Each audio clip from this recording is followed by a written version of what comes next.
La masacre contra una familia en México ha conmovido al mundo entero. Y para explicar lo que estamos viendo en México y en el mundo, quiero hoy poner esta tesis, volverla a revisar porque no es nueva. ¿Los terroristas y los narcotraficantes son lo mismo? Alguien podría decir inmediatamente que no, pero quiero que le ponga mucha atención al siguiente reportaje y que usted decida si son parecidos o no. Pero mucho más que eso, la pregunta clave para saber realmente lo que está pasando es... Ahí le va la pregunta. ¿La organización de los terroristas y de los narcotraficantes fue diseñada para controlar gobiernos y países? Soy Roberto de la Madrid y esto es Detrás de la Razón.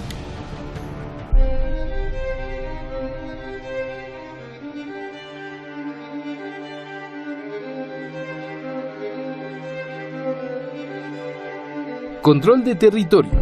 Grupos terroristas como Daesh, el llamado Estado Islámico, Al-Qaeda, tomaron control de zonas en Irak y Siria. Ahí quien mandaba no eran los gobiernos, sino ellos. De igual forma, los narcos, los cárteles, gobiernan de facto en varias zonas del país. Sinaloa, Michoacán, Tamaulipas. Cobro de impuestos. Los terroristas comenzaron a cobrarle impuestos a la población por el comercio, por la energía eléctrica, incluso Internet, un derecho de piso para existir.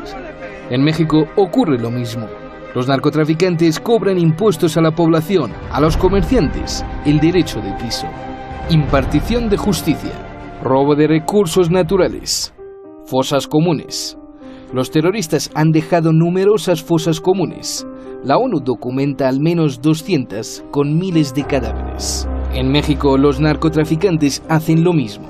Incluso la cifra documentada de fosas clandestinas superó a la de los terroristas en Oriente Medio, con 369 fosas. Uso de redes e Internet.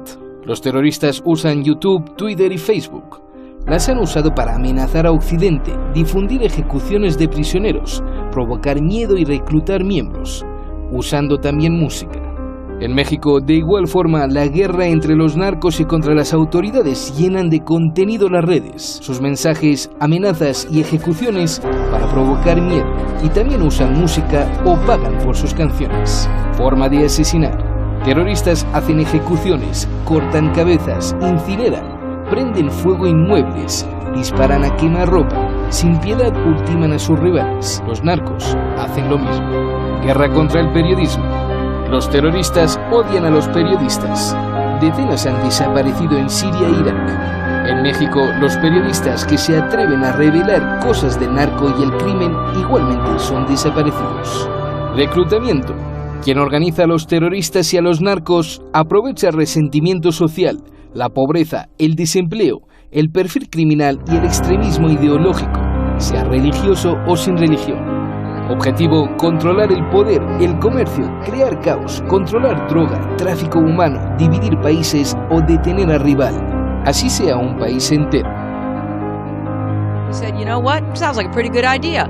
Let's deal with the ISI and the Pakistani military and let's go recruit these mujahideen and that's great. Let's get some to come from Saudi Arabia and other places, importing their Wahhabi brand of Islam so that we can go beat the Soviet Union.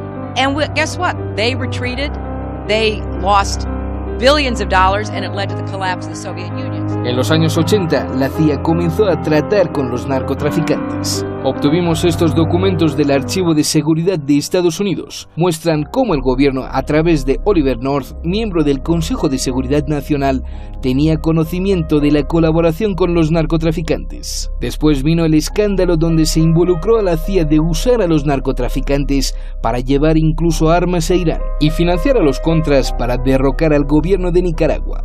Como premio, Oliver North fue presidente de la Asociación de Rifle. Y más aún, en 2013, 2 exagentes de la DEA y un contratista de la CIA revelaron algo macabro: que el supernarcotraficante Rafael Caro Quintero no era el asesino del agente de la DEA, sino que fue la propia CIA quien lo mató. Una agencia de Estados Unidos contra otra agencia de Estados Unidos. El agente de la DEA sabía cómo la CIA movía los hilos en toda la droga de toda América.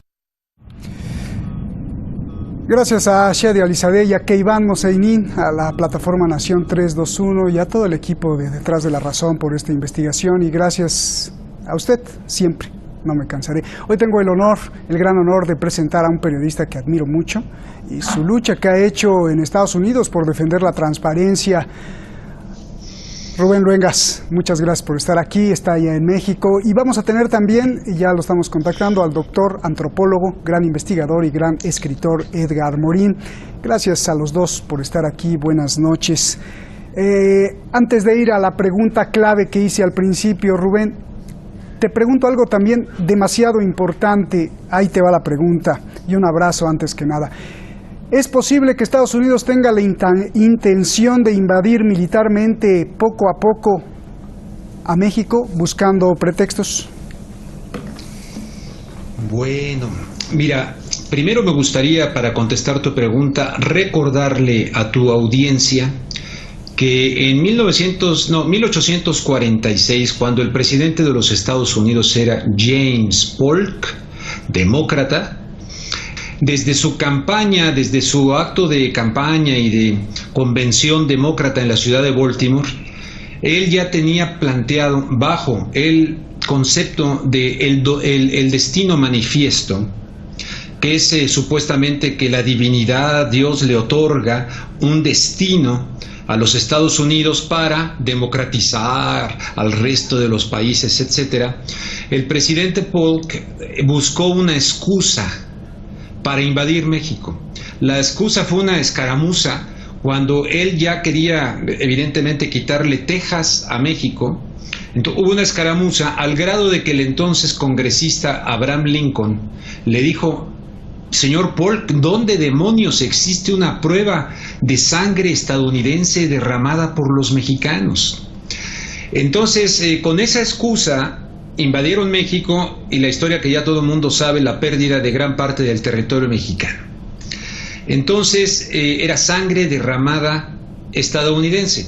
¿Qué ha ocurrido ahora con el asesinato de miembros de la familia LeBaron? Aunque tienen la doble nacionalidad, los medios en los Estados Unidos ya están manufacturando el consenso, fabricando la opinión pública para ver a México como enemigo, y ya hay un nado sincronizado en diferentes medios de comunicación y legisladores como el señor Thomas Cotton y muchas otras personas diciendo que aunque López Obrador no quiera, el presidente de México, que ha rechazado la solicitud de ayuda militar para hacer la guerra a los cárteles del narcotráfico en México, están diciendo, aunque no quiera, Estados Unidos tiene la obligación de proteger a ciudadanos estadounidenses dentro y fuera de los Estados Unidos.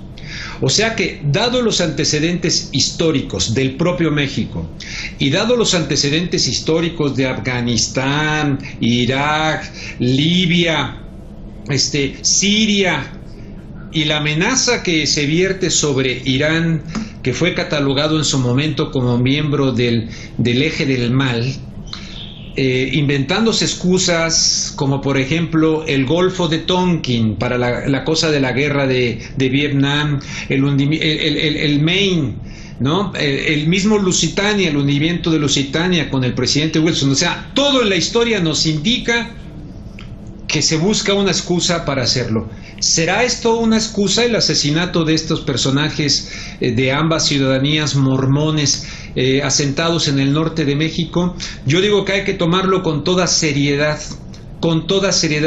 porque si no tuviesen la intención de invadir militarmente, por lo menos están ejerciendo una presión brutal en este momento en contra de la política de seguridad que quiere plantear el actual gobierno mexicano, que es atacar el problema ya en sus causas y no en sus efectos.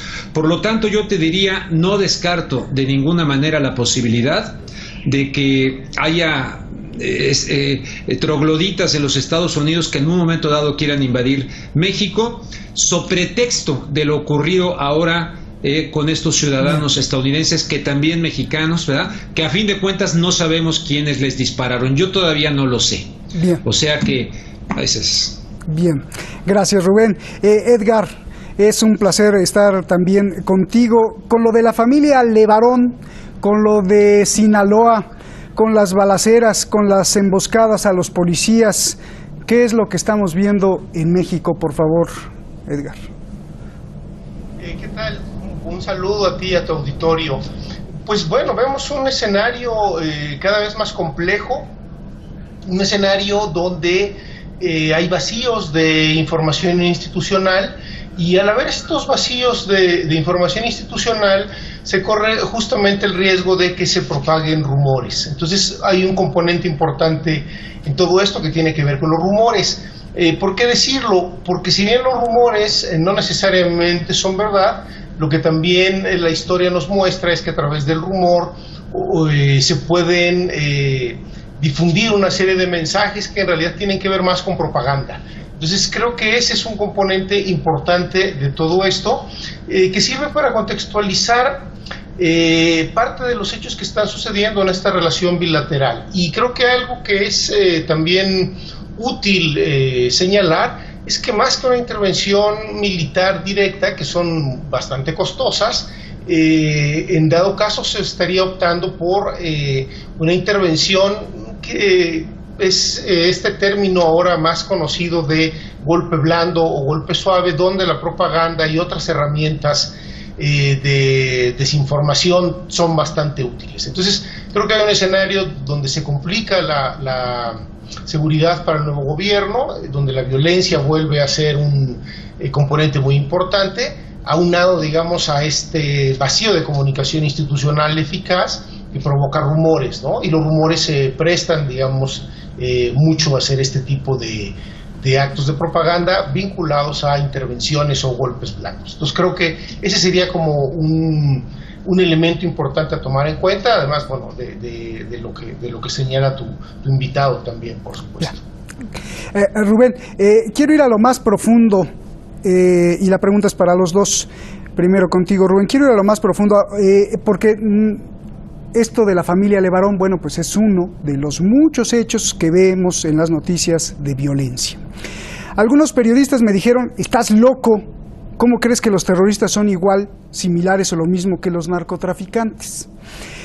Vistos los datos que pusimos en el reportaje y que la forma de operar, controlar y hasta asesinar coincide, pero sobre todo que la CIA ha estado tanto detrás de la fundación y coordinación de grupos terroristas como de narcotraficantes, y ahí pusimos documentos y declaraciones, te quiero preguntar, Rubén, ¿es válida la hipótesis de que el narco como organización, igual que los terroristas, definitivamente es una organización que se promovió para controlar gobiernos y países?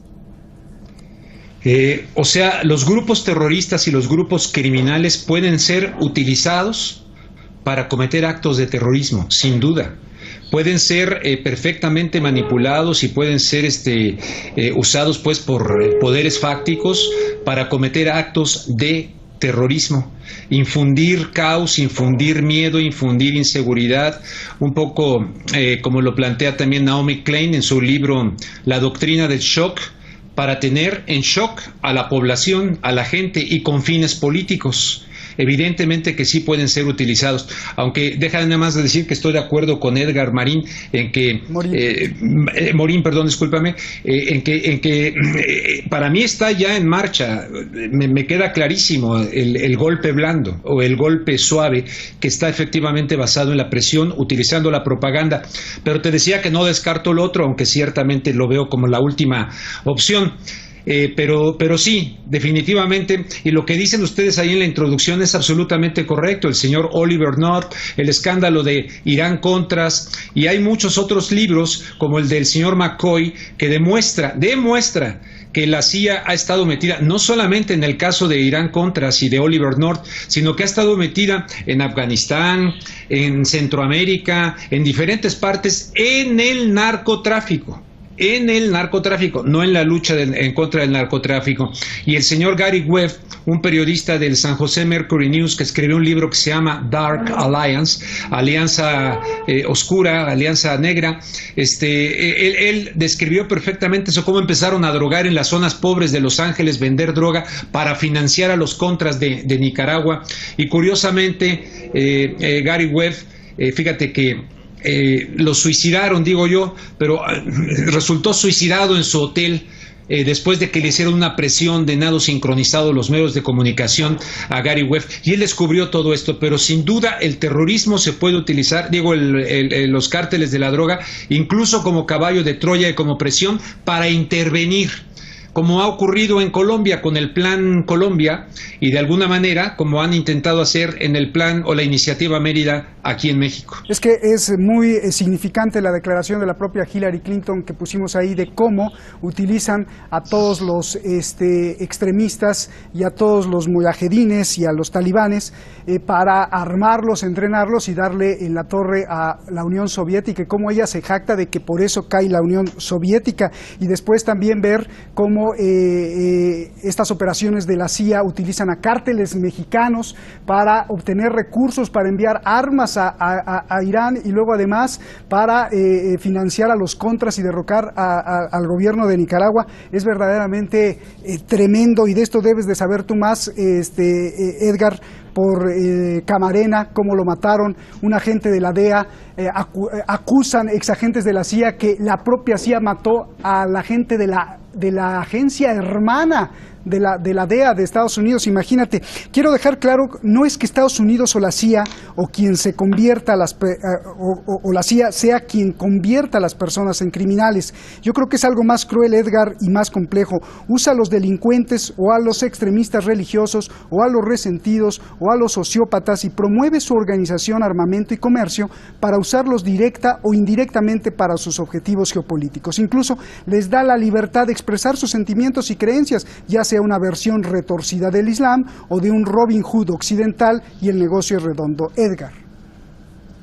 Pues sí, hay un componente importante, varios componentes importantes en lo que mencionas.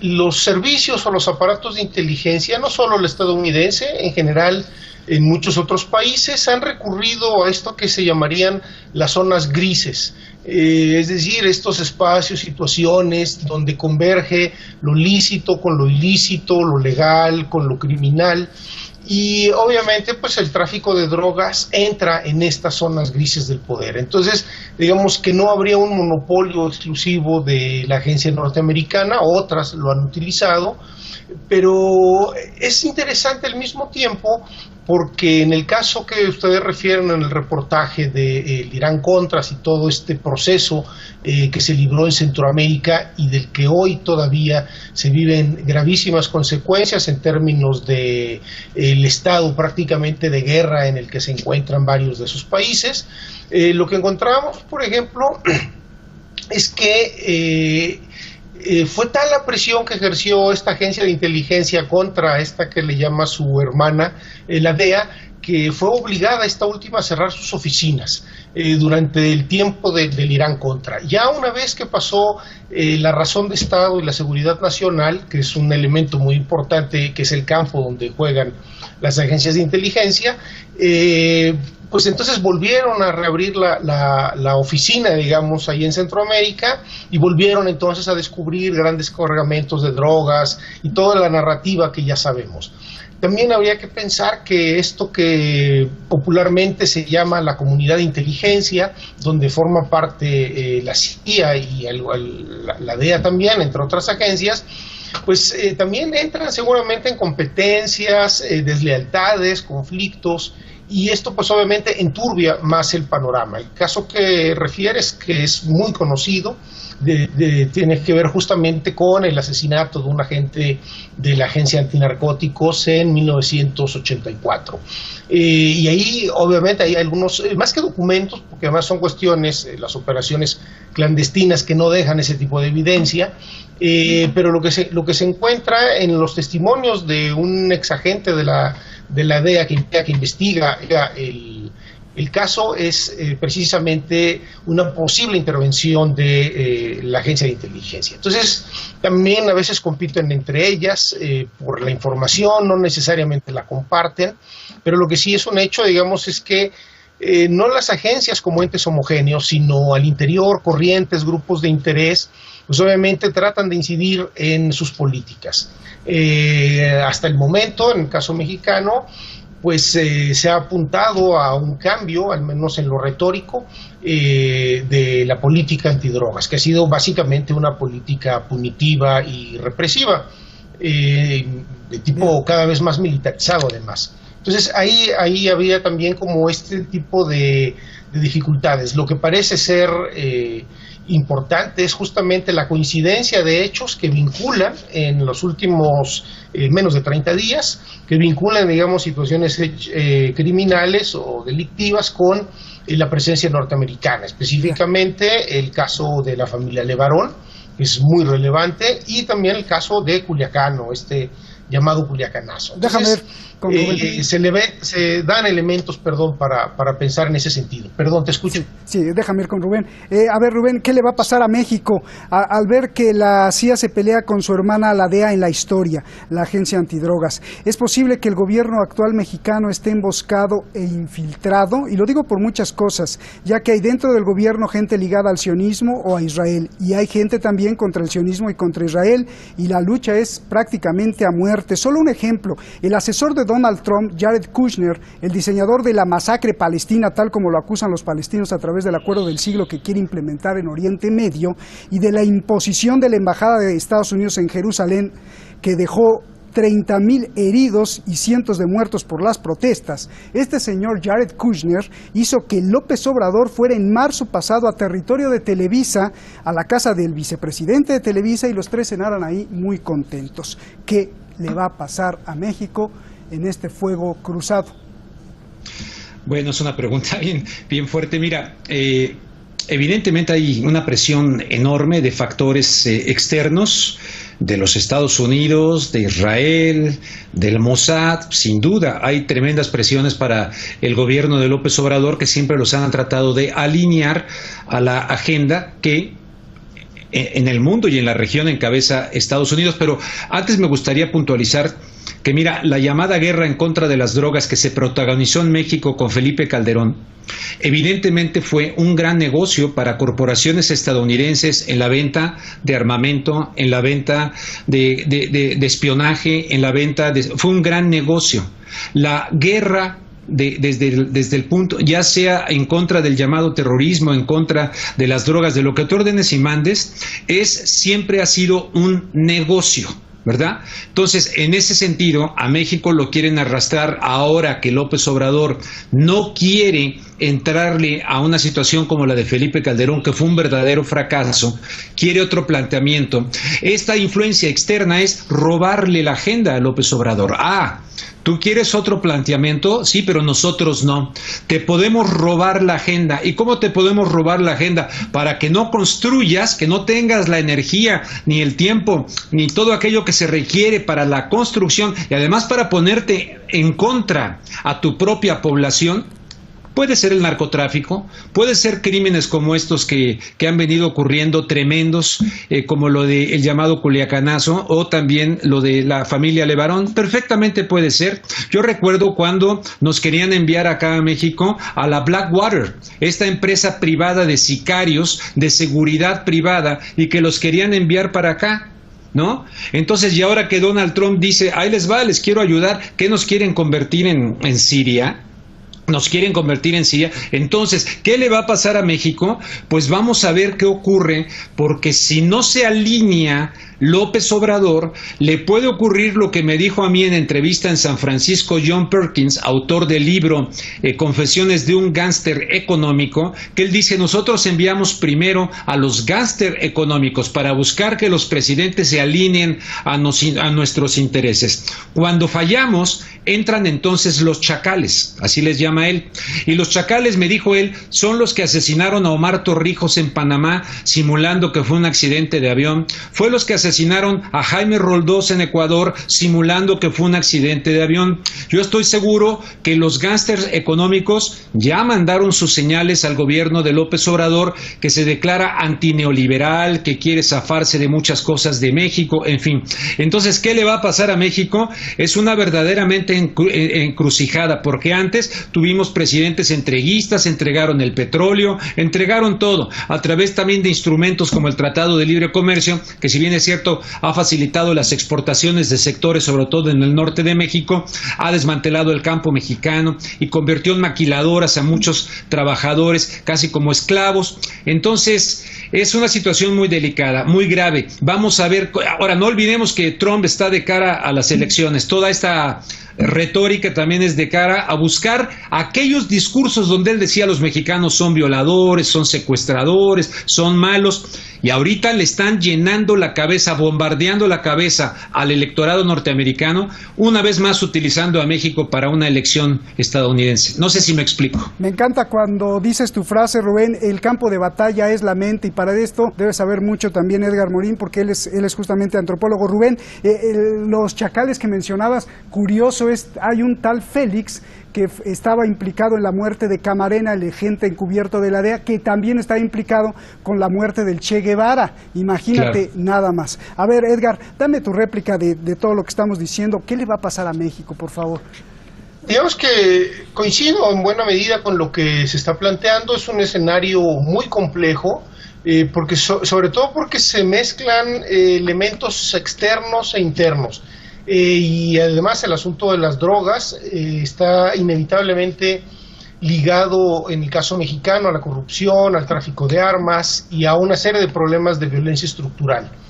Sin embargo, también, bueno, en la geopolítica influye mucho la coyuntura. Entonces no hay que perder de vista, creo que dos componentes importantes que pueden en algún momento dado jugar un papel. Primero, la inestabilidad del ahora presidente o del todavía presidente norteamericano Donald Trump.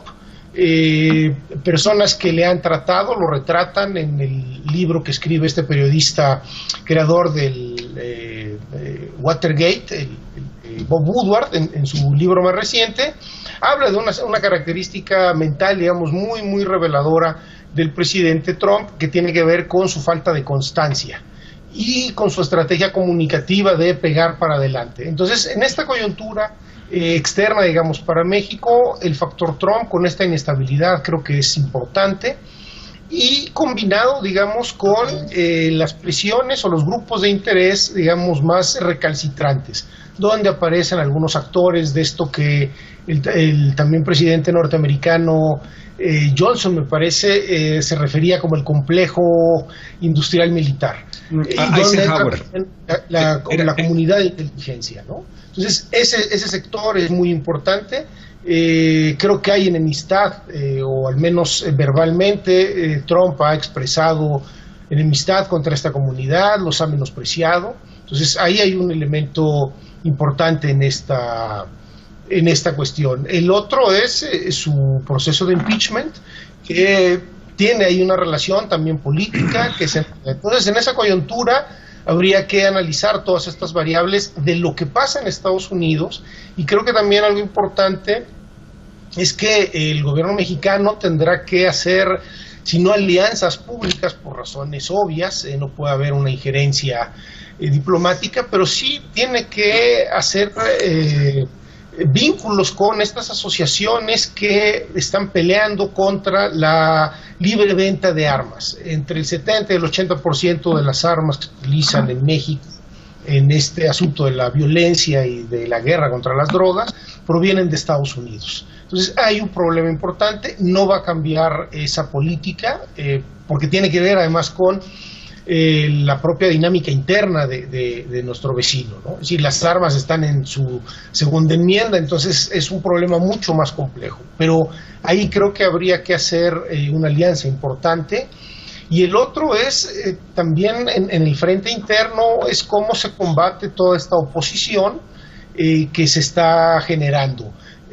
Grupos de interés desplazados, negocios cancelados y el propio reacomodo de los grupos del poder. Entonces ese es un factor muy importante, porque la inseguridad o los niveles de violencia que el país tiene en este momento se prestan mucho a la manipulación. El propio término de terrorismo, por ejemplo, no hay que olvidar que corresponde también con una narrativa que ciertos círculos norteamericanos insisten en propagar acerca de México y de otros países, la idea del Estado fallido mismo, sin descartar los hechos reales que apuntan en ese sentido. Hay una insistencia reiterativa en este tipo de conceptos. Y uno que también es muy peligroso es justamente el de terrorismo, porque como han venido insistiendo tanto algunos medios de comunicación como congresistas de ese país, si esto se le nombra terrorismo, se corre el riesgo entonces de una intervención mucho más abierta.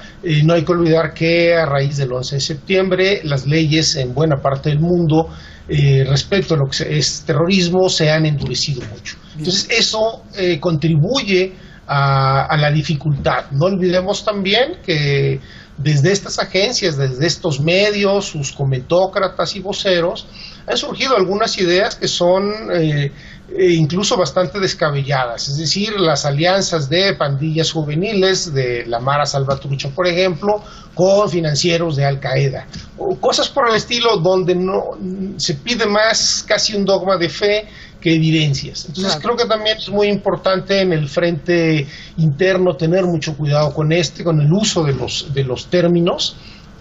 No porque los hechos no aterren a la población civil, eso es evidente también, sino tener mucho cuidado por el uso político. Pero no será al revés, Edgar, sino que la política ha manoseado la gramática, que en realidad, y es como lo que estoy proponiendo aquí, los terroristas y los narcos son lo mismo, solo que con la política le ponen la asignación de terrorista para la intervención militar extranjera y le ponen narcotraficante para el crimen local, pero prácticamente como lo estamos proponiendo, la organización que está detrás es una organización verdaderamente de inteligencia, de terrorismo, de subversión, para tener en control no a México, sino a todo el mundo.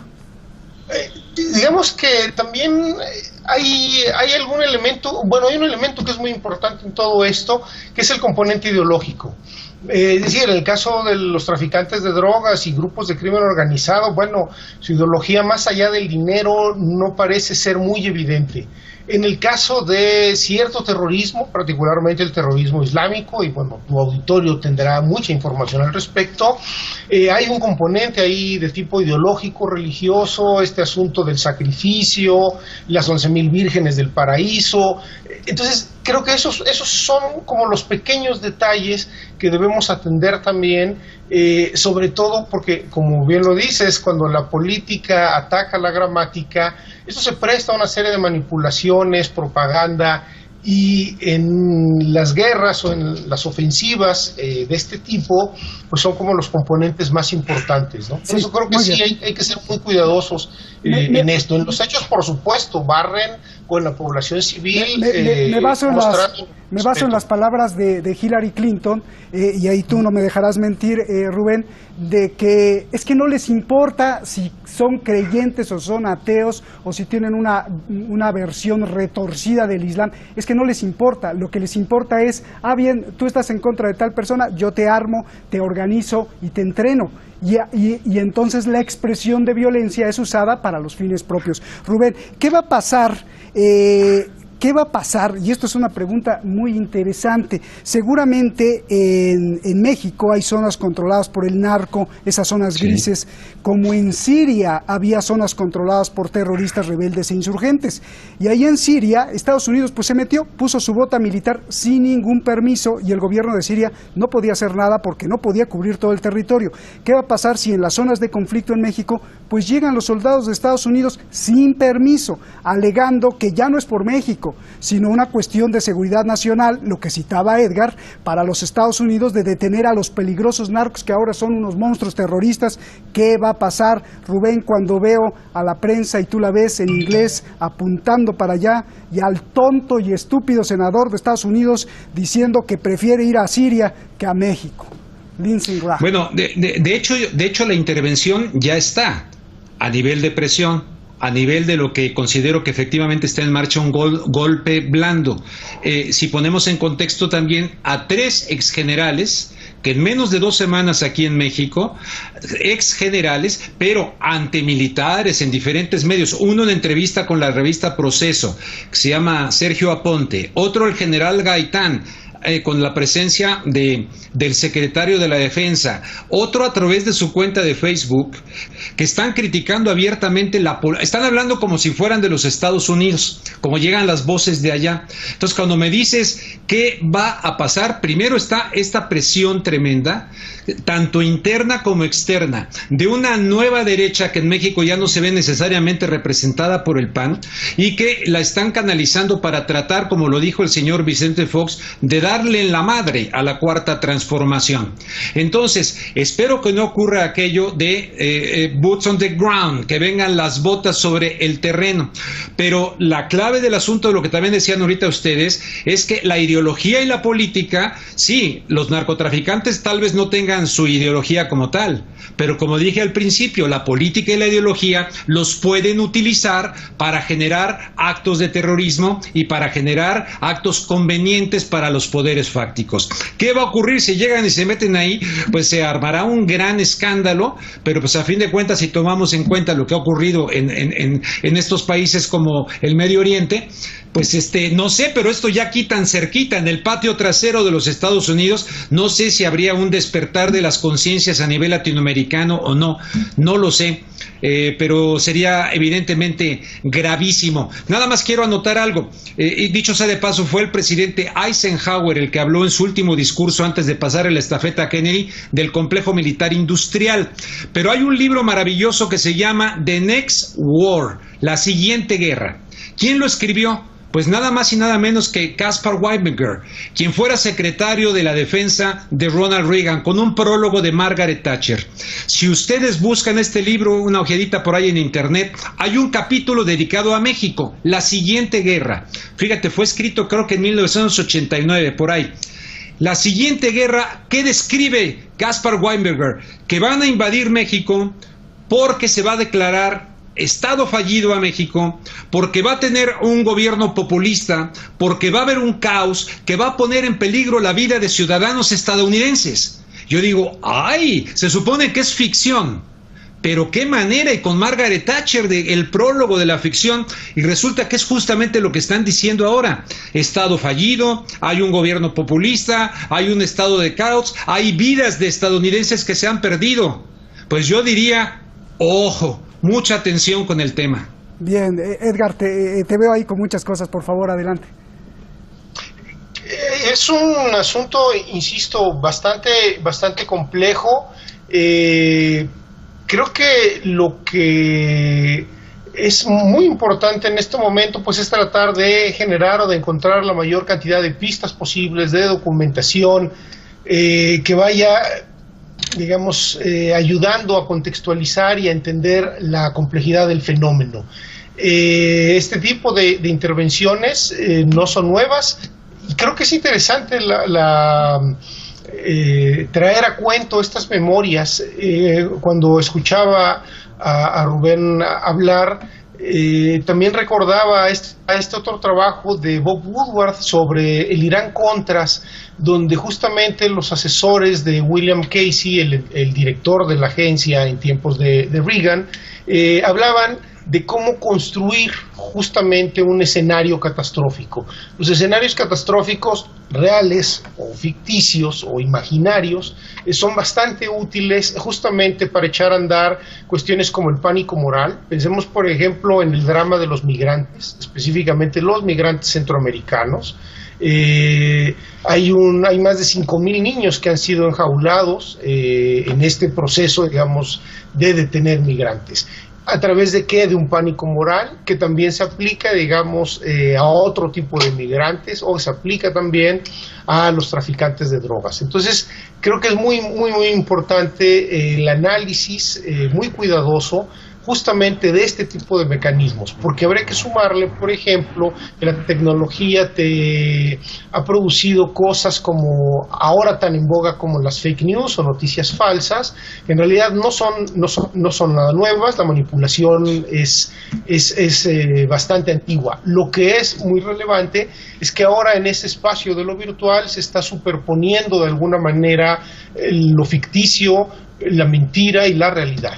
Entonces es muy importante por eso darle seguimiento, digamos, a este tipo de procesos, ¿no? Porque finalmente la geopolítica tiene mucho que ver con el sometimiento, y la diplomacia se ha utilizado en la lógica de la geopolítica también, pues para ejercer presiones, ¿no? Entonces habría una presión muy vinculada también en este sentido a lo que dice Rubén, ¿no? Se han perdido contratos. De hecho, algunos de los militares, uno de ellos que se ha expresado muy críticamente contra el actual gobierno.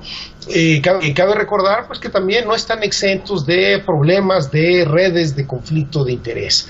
En este caso, una hija, junto con el hijo de otro general que fue el primer militar que fue procurador de la República, sus hijos trabajaron en la Embajada de México en Washington justo en el momento en que Eduardo Medina Mora, el ahora defenestrado ministro de la Suprema Corte, era el embajador. Entonces nos muestra que además de estos problemas externos, internamente hay una serie de ajustes y de redes de interés y de grupos de interés que están, digamos, operando. Entonces estas combinaciones son peligrosas no solo en México, sino en cualquier parte del mundo, por supuesto. Justo de eso ¿Me dejas decir algo, Roberto? Muy interesante lo que dice Edgar, muy interesante. Fíjate que uno se llama David Alejandro Macedo Santos, era agregado de la Procuraduría General de la República en Washington, hijo del general Macedo de la Concha, íntimo amigo de Carlos Demetrio Gaitán Ochoa, este general que estuvo y su hija Marta Gaitán, junto con el hijo de Macedo, justamente son los dos personajes que estuvieron trabajando efectivamente cuando Eduardo Medina Mora era, ¿verdad?, el embajador. Muy interesante que aportes ese dato, pero ahí están los nombres de estos dos. O sea que todo esto forma parte, me lo dijo el profesor Miguel Tinker Salas del Colegio de Pomona, sin duda está desatado un intento de golpe suave en contra de Andrés Manuel López Obrador, independientemente de los defectos o no que pueda tener su administración. Bien, yo estoy de verdad muy feliz, y yo creo que también el auditorio, porque esta es una conversación de mucha altura, muy intelectual. Edgar, te agradezco mucho. Rubén, te agradezco. De verdad que lo que se está diciendo aquí es difícil encontrarlo, y gracias, les agradezco mucho. Les robé un poquito de su tiempo, así que nos extendimos a la hora, ya vamos a acabar. Te voy a preguntar, tú hiciste, Edgar, un libro y seguramente sabes mucho de la corrupción en México. Te pregunto primero a ti, Rubén, vayamos a algo aún mucho más grande, la corrupción.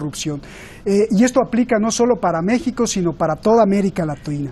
Por muy capaz que sea un presidente, Rubén, si un porcentaje del gobierno es corrupto, pues la lucha contra el crimen será en vano.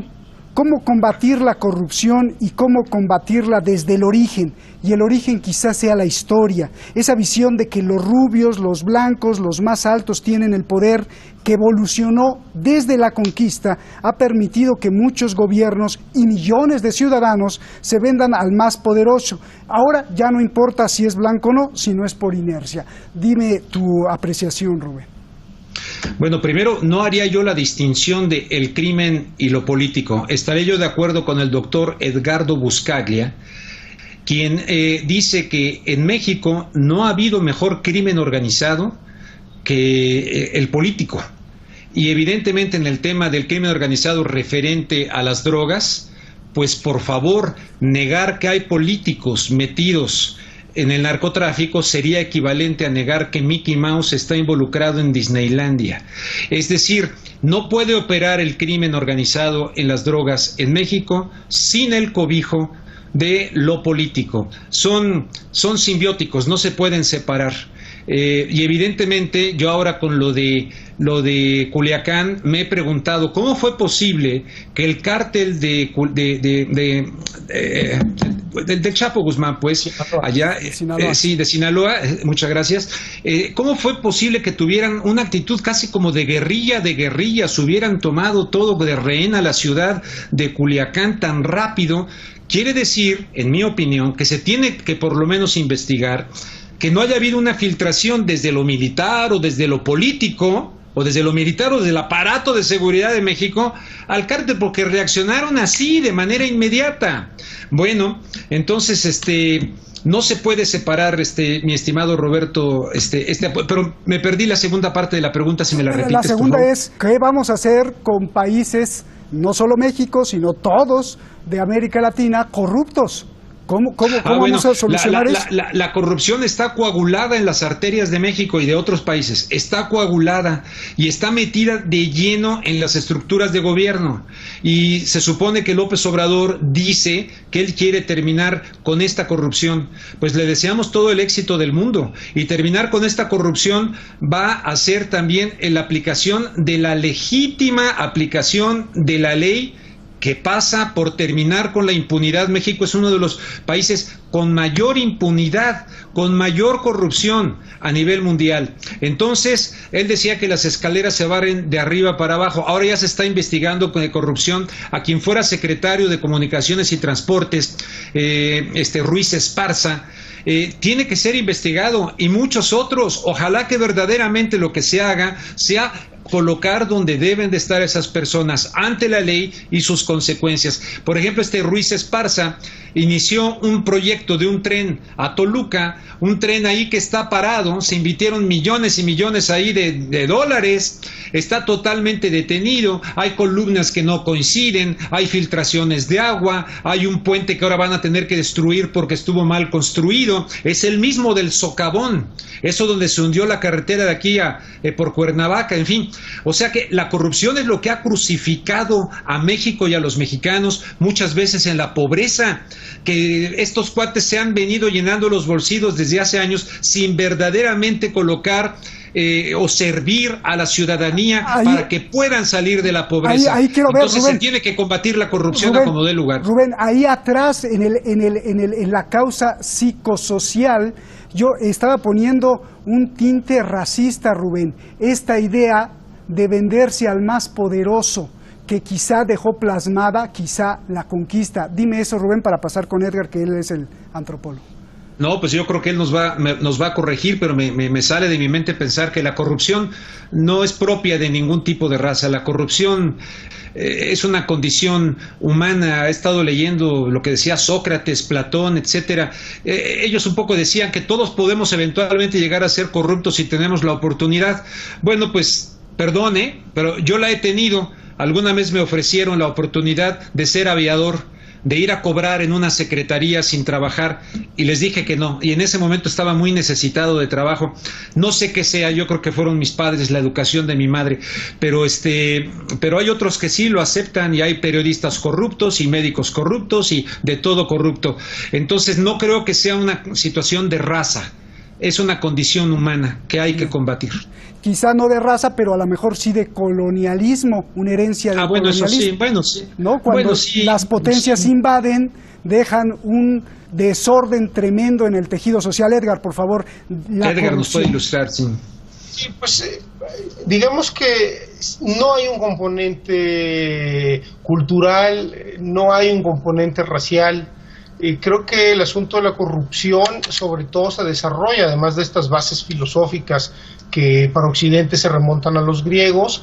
Esta corrupción tiene mucho que ver su desarrollo con la expansión del modelo capitalista, no solo explicado en términos económicos, sino en términos de los efectos que esto está produciendo. Es decir, si nosotros revisamos, vamos a encontrar casos de corrupción en todo el mundo. ¿Dónde podemos encontrarlos con mucha claridad? Revisemos el caso de los papeles de Panamá.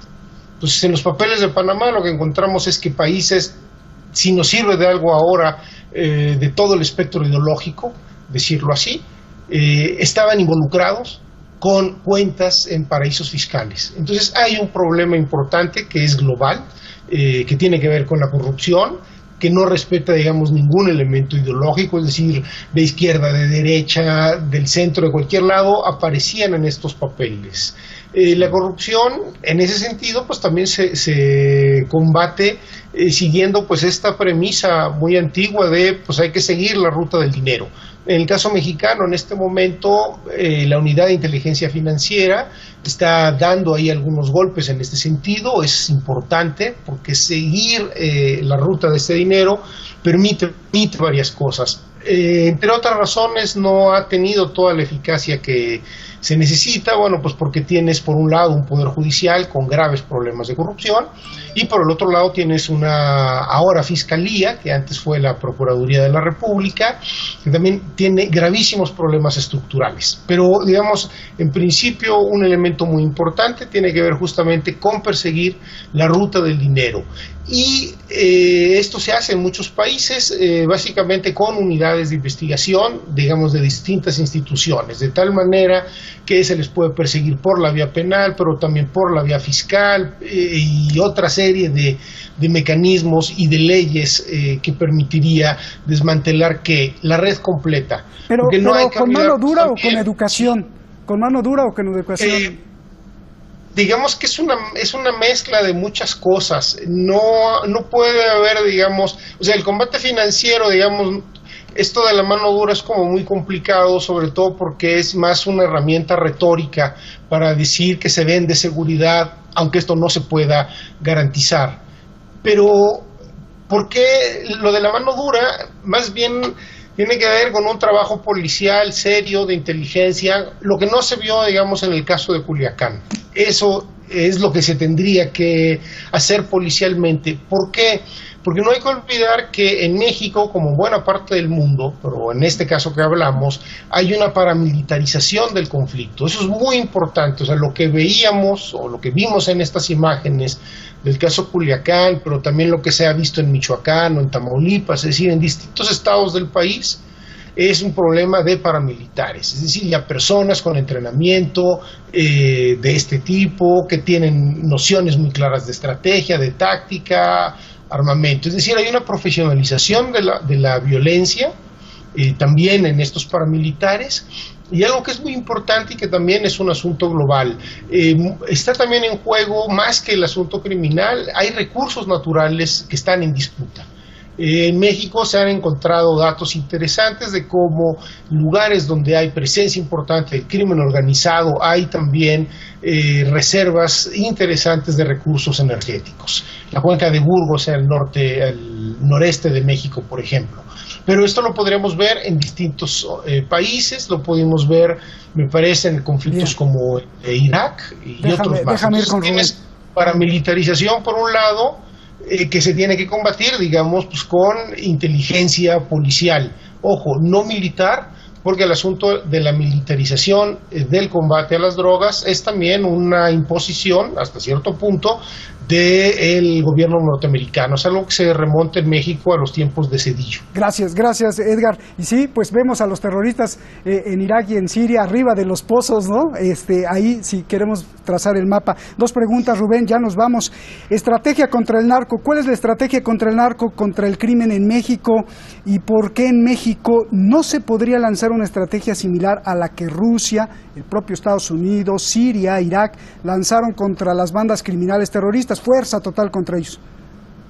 Mira, a nivel interno creo que se tiene que hacer una campaña a través de medios, de la educación, una campaña cultural, si se puede decir así, para que se tome conciencia a nivel del consumo, que también se consume ya fuertemente en México, la juventud pueda ser sacada de la tentación de caer en las drogas. Y justamente lo que de alguna manera plantea Andrés Manuel López Obrador, de atender a la juventud a nivel interno, de poderles, mira, yo conocí aquí en Iztapalapa a un sacerdote, en Iztapalapa, una de las delegaciones más densamente pobladas de la Ciudad de México, droga, criminalidad, etcétera. Este sacerdote se metió ahí en esa zona y en lugar de nada más querer jalar a la gente al templo, a la iglesia, para las misas y tal, él lo que hizo es, me lo dijo a mí, hice un reportaje, aquí estos muchachos no han pasado por la experiencia del trabajo. Entonces se organizó de manera tal que fundó una panadería, una fábrica de muebles, una mueblería, pues, un taller de muebles, les dio trabajo. Llegaron al grado de exportar sus muebles a Canadá, pasaron por la experiencia del trabajo, los sacó de la ociosidad o de la falta de oportunidades. Aquí lo que hace falta para terminar con eso es empezar a atacar el problema en sus causas, no nada más en sus efectos, los balazos, los crímenes, toda esa situación. Ahora, ¿por qué demonios no en el otro lado, verdad? En el otro lado, ¿por qué no por el lado del lavado de dinero? ¿Por qué, como dice López Obrador, quitarle el agua al pez? Es quitarle el agua al pez y es buscar allá en los bancos norteamericanos donde se lava el dinero. Esa sería una gran estrategia para combatir esto. Por un lado, la cosa del consumo, que la gente, que no sea esta apología de que las drogas ahora, y por el otro lado, atacar con el peso. Sí. Gracias, Rubén. Qué buena conclusión. Ambos a los dos, un abrazo grande y gracias por esta, pues, gran hora. Gracias, Edgar. Saludos a Edgar y saludos a ti y a la audiencia. Gracias. Deseo que las familias que nos están viendo dejen de echarle la culpa a su presidente, sea Macri, sea Donald Trump, sea Maduro, sea López Obrador, sea Bolsonaro, sea Putin, sea quien sea, y se concentren en una sola cosa, y el poder de la atención es muy poderoso, la concentración. Concentren toda su atención en sí mismos, en su salud, en sus alimentos, en su casa, en sus hijos. Practiquen la honestidad, la solidaridad, la sonrisa. No importa que estén de mal humor. Pinten su casa de colores, aunque no haya dinero para la pintura, con su imaginación. Y abracen a sus hijos. Apóyenlos en todo, acarícienlos, aunque hayan cometido el peor crimen. Parece ser que esta es la única solución. No ahora, sino a muy largo plazo. Porque ellos, los que vienen, serán los que le digan no al crimen, no a la corrupción, no al egoísmo, no a la pereza, no a la mentira. Y si no están preparados, estamos perdidos. Buenas noches.